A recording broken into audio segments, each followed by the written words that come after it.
Hi, I'm Andrew Wasson. Thanks for joining me for my weekly guitar blog. It's July 26, 2015. And this week we're going to do a lesson covering smooth jazz rhythm guitar.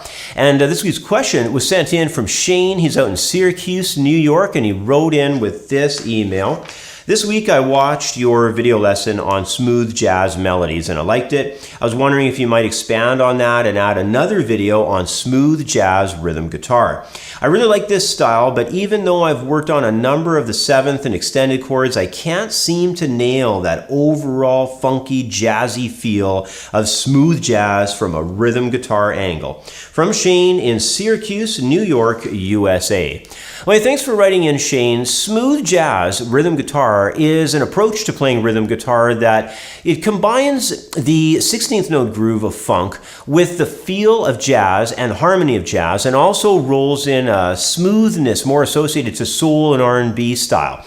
Now, this lesson will take a look at how players can get started with a few simple grooves, and then we're going to experiment with adding in a little more funky sound, plus we're going to get a rhythm concept going that's combining chords with single note lines, very similar to what you'd hear in a lot of the soul and R&B feel. So anyway, it's a lot of stuff to cover. Let's zoom in on the neck and get started. Well, in the first example, I'm going to run through some chords that I want players to become familiar with, as well as get an example going of a nice smooth rhythm part that you'll often find in a lot of the smooth jazz styles. Now, these chords are all going to be from the key of C minor, and the chords are going to be C minor 9, as well as F minor 7, dropping into F minor 9, B flat dominant 13, and then E flat major 7, dropping down into D minor 7 flat 5.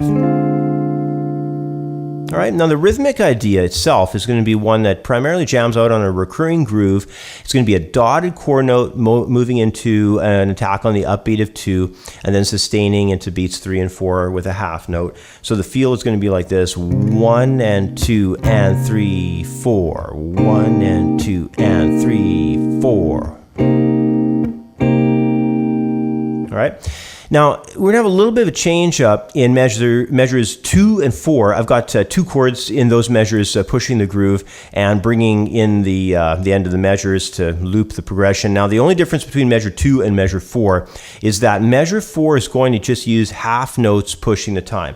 That's going to occur on that E flat major 7 moving into the D minor 7 flat 5, that half diminished chord. So 1, 2, 3, 4, like that. But when we're dealing with measure 2, that's where we're going to have that changeover from the F minor 7 to the F minor 9. So 1 and 2 and 3, 4. So that's taking place with that dotted quarter note there. So anyway, I'm going to put all this together now, perform the whole thing for you, and give a really good idea of how this sounds. Here we go.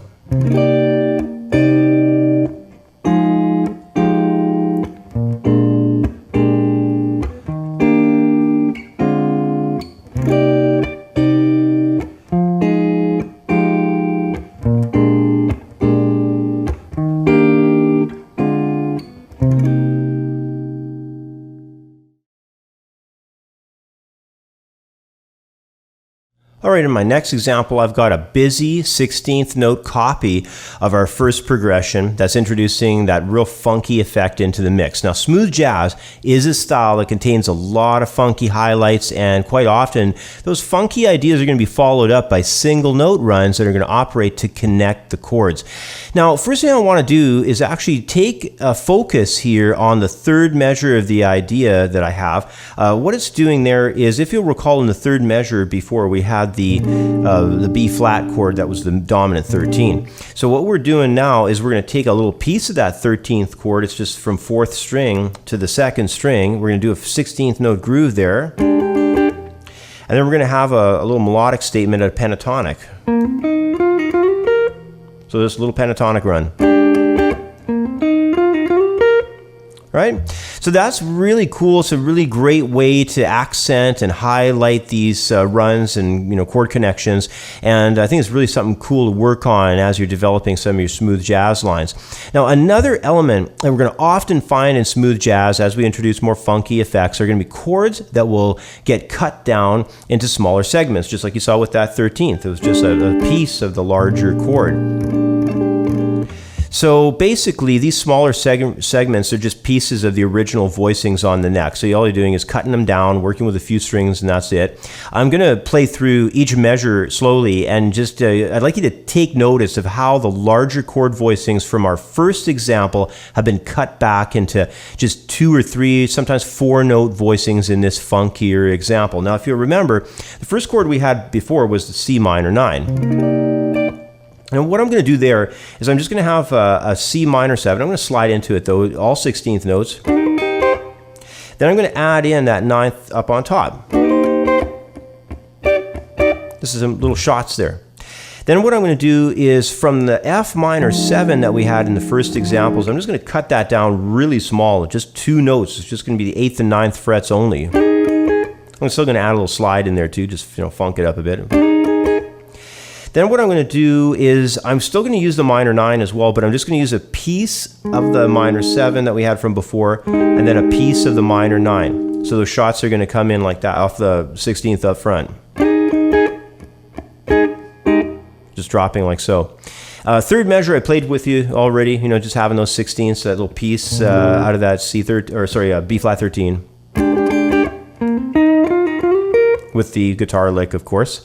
And at the end, instead of doing those large voicings for the E flat major 7 to that big, D minor 7 flat 5, we're going to cut those down quite a bit. We're just going to use the interior portions of them. I'm going to add a little highlight note on there too on the second string, coming into 9th fret, shoot down there into the piece of that D minor 7 flat 5, and then I'm going to do a little pentatonic lick again to turn things around. So, from the top, nice and easy, goes like this.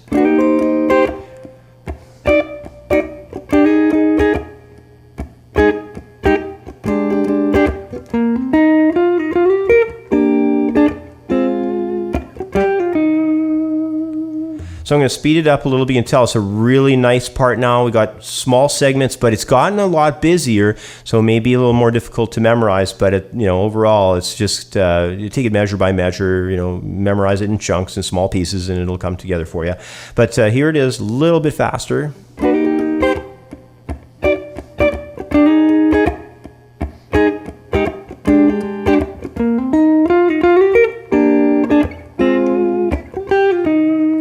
Really nice. So here it is again.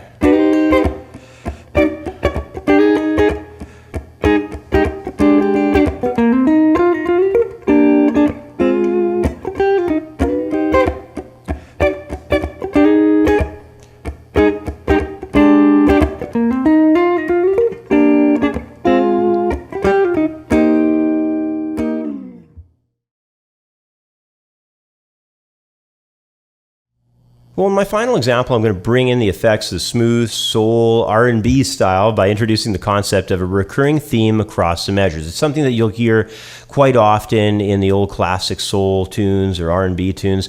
Now, themes are not only a great way to join a groove across a number of measures, but they also have the added benefit as acting in a way that really pulls the listener into the part. I think it's because the listener can really anticipate what they are going to imagine that are going to happen next in the line, and they have either something very close to what they were imagining, or it's something more interesting than they were imagining.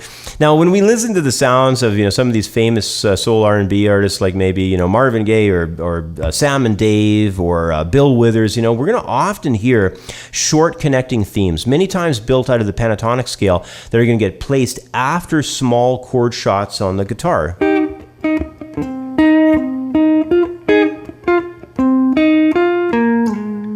So little pentatonic lines, just connecting themes basically, but a little funky, but still more on the 8th note side of things rather than the 16th or the syncopated 16th.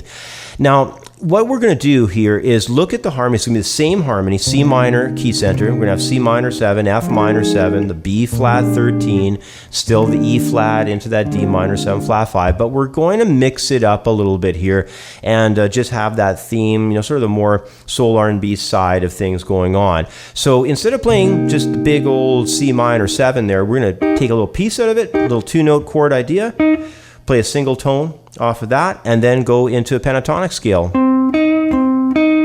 And then instead of the big F minor 7, we're just going to take a piece of that and more pentatonic. Then into the B flat dominant chord there. Again, a little piece of that. We saw that used prior in some of the other ideas. There it's a little bit more C minor scale when we do that run. And then we're going to go into the third position. We're going to play a piece of sort of a larger E flat major 7 that's based off of the 5th string, but we're not playing that root on the 5th string. We're just playing a piece of it off the major 3rd of the chord. And then instead of doing the voicing that we have been for the minor 7 flat 5 chord in the 5th position, we're going to take that chord and just use a piece of it down here in the 1st position. The layout of notes in that chord in the 5th position, if you check them out, is D, A flat, then there's a C here, and then an F on top. What we're going to do is we're going to kind of invert it. We're going to have the F down in the bass. We'll have the A flat here on the 1st fret of the 3rd string, and then the root, the D, will be on the 2nd string, 3rd fret. So a little bit different color. Right, but let me put all this together and give you a chance to hear how all this connects. It's a very cool sound. It's a very smooth sound. Hope you like it. It goes like this.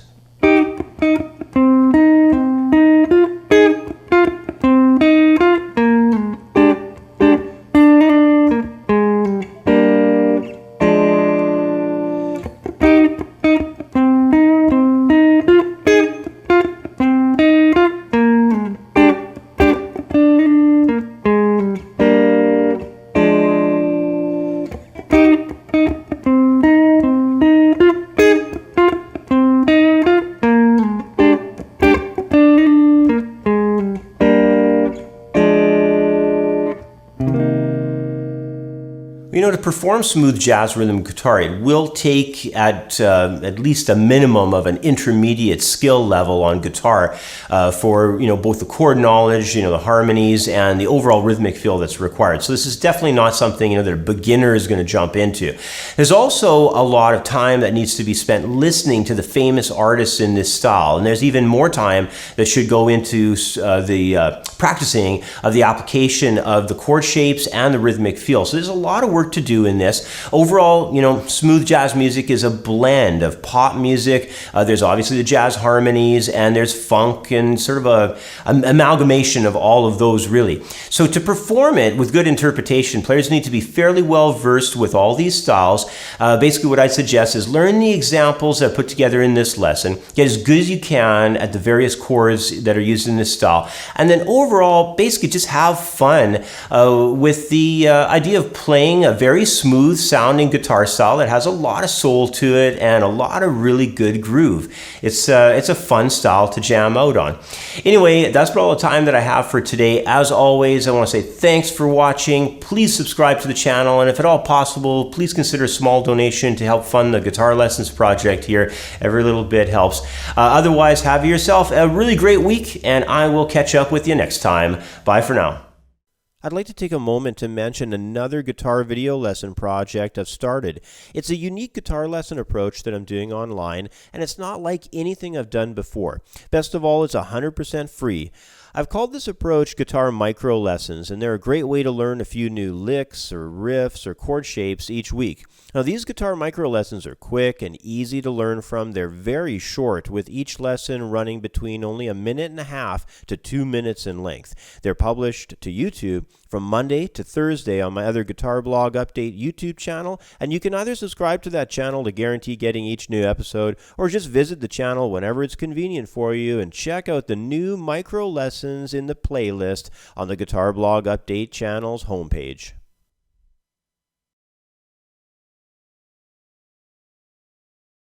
If you're interested in learning faster, making better use of your time, and practicing longer, the Accelerating Your Learning Curve ebook is for you.